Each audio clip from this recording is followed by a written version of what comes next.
అన్న అనే వ్యక్తులు ఏ పార్టీలో ఉన్నా పార్టీకి సంబంధం లేకుండా నేను వ్యక్తిగతంగా వాళ్ళకి నా సపోర్ట్ ఇస్తాను.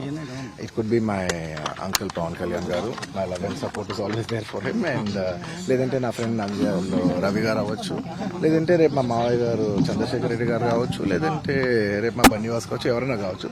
పార్టీకి సంబంధం లేకుండా నేను వాళ్ళకి మద్దతు ఇస్తాను. And my support will be that to my close people.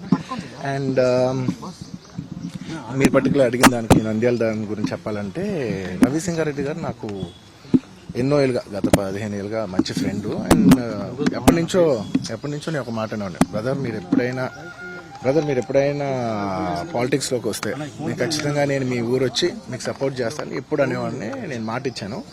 But 2019లో ఆయన యాక్టివ్ పాలిటిక్స్లోకి వచ్చిన తర్వాత నేను అప్పుడు రాలేకపోయాను, ట్వీట్ పెట్టాను.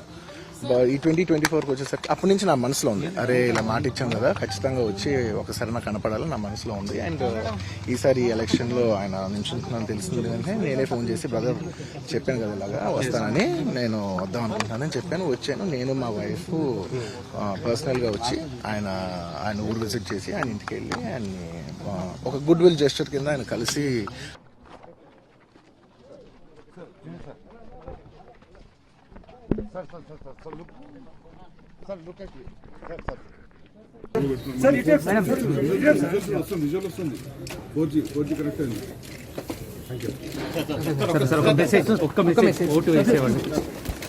ఓటు అనేది రాజ్యాంగం మనకి ఇచ్చినటువంటి ఒక గొప్ప హక్కు.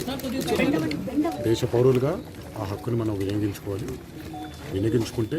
మనం కూడా వచ్చే తరాలకి ఒక రెస్పాన్సిబుల్ సిటిజన్స్గా మనం ఉన్నామని మెసేజ్ని మనం కూడా అందజేయగలుగుతాం. సో అందరూ వచ్చి ఓటు హక్కును వినియోగించుకోవాలని కోరుకుంటున్నాం. Thank you.